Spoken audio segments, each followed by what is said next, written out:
Hey guys, this is Tony, your favorite dietitian, and today I'm talking about why athletes struggle to put on weight. I'm going to give you 5 main reasons, and hopefully you can listen to this and kind of understand maybe some limitations that have been holding you back from being able to gain weight and put on muscle.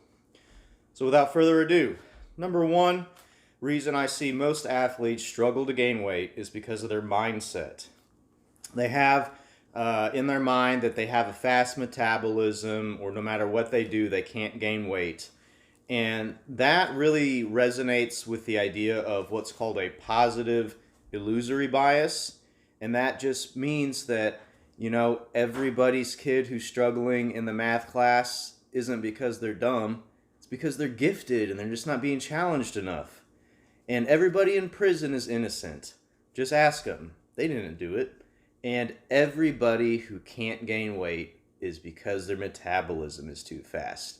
And for some reason, their bodies just defy the laws of physics, and everybody else can do it, but they can't. You see where I'm going with this. If you want to be able to gain weight, the first thing you need to do is you need to change your mindset around it and say something like, maybe weight gain is hard and I just haven't figured out how to do it, or I need to try some different methods that work for me.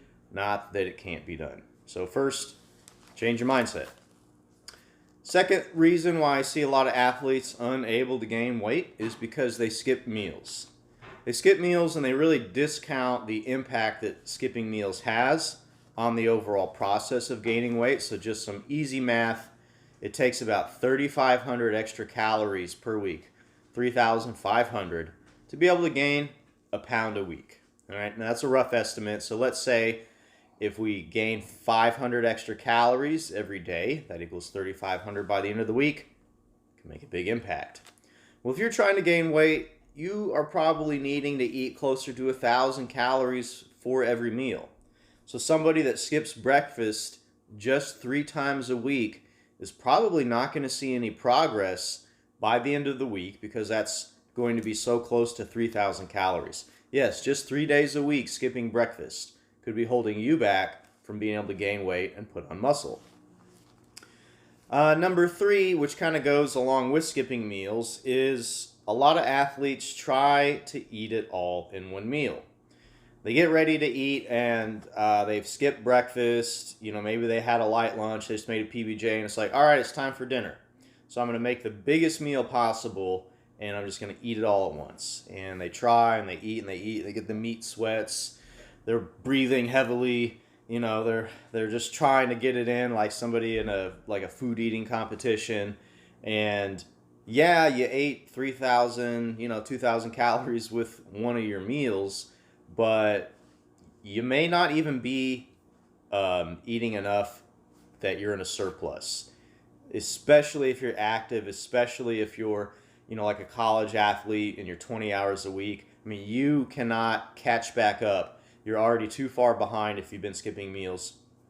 And the other thing is that if you try to eat it all in one meal, a lot of people make themselves uncomfortably full.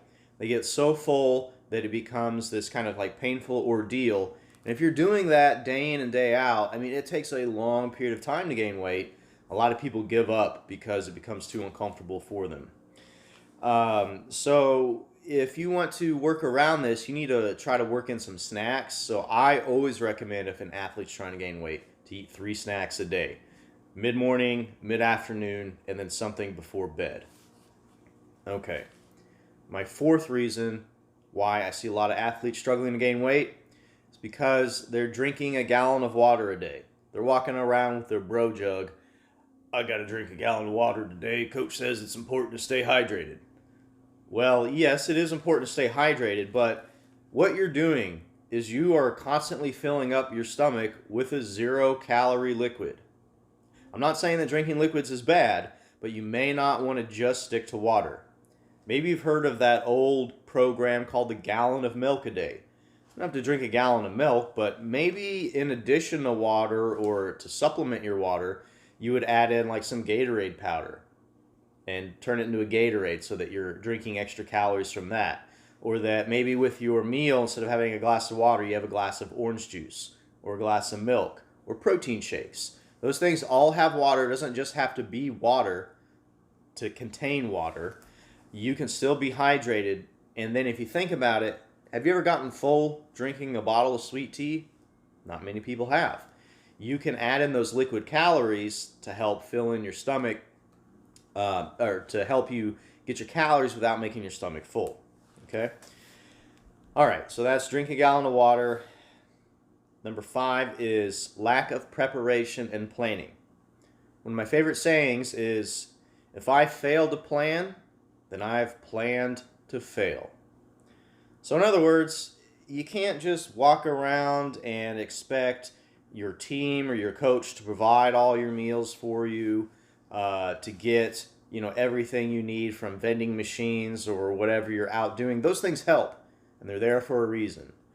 They're there to help supplement what you're doing. But what you need to do to be successful is you need to start off with a meal plan. And it doesn't have to be like you're going to cook all your meals, 6 meals a day, and put it all in Tupperware and take it with you. You don't have to be quite so eccentric. What you need to do is just figure out what you need to eat throughout the week. So maybe just plan out your Monday through Friday. Monday could be barbecue day. Tuesday could be taco day. Wednesday could be Italian food. And just figure out what you want to eat. That's step 1. Step 2 is you're going to take that meal plan and you're going to plug it into a shopping list. So if you want to eat Italian food for Tuesday, maybe you need to pick up some meatballs, you need to pick up some spaghetti, some pasta sauce, and a salad to go with it. Write all that down on a shopping list.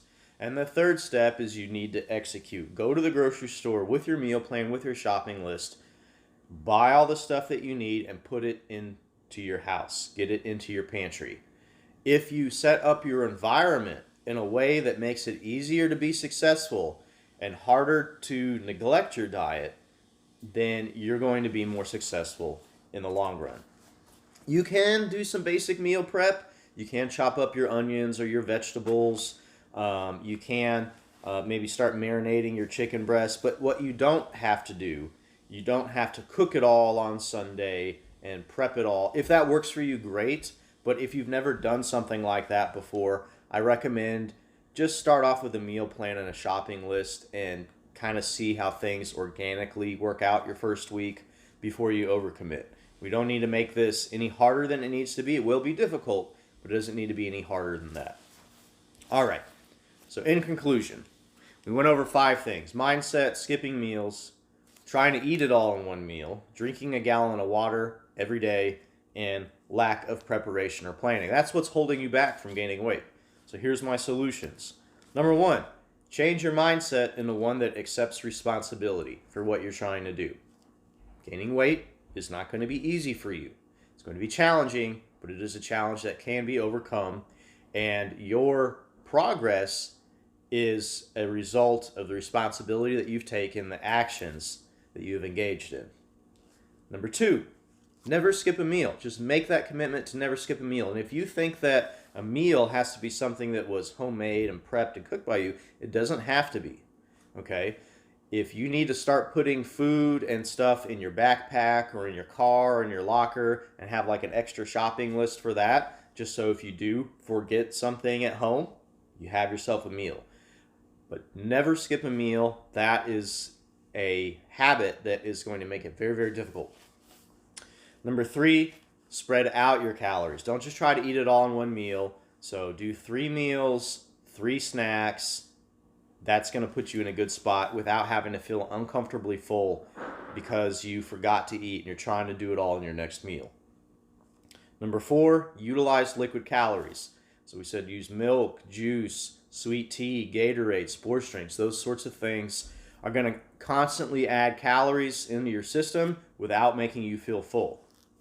And finally, number 5 is write out your plan. Use a notepad and write everything out. Put your shopping list down. Go execute. Now you're doing it. Now all you have to do is follow through with your plan. Everything's in front of you, and you're going to be successful. Well, that's it. If you guys have any questions, I guess leave them down below. You can like and subscribe to the YouTubes, and thanks for watching.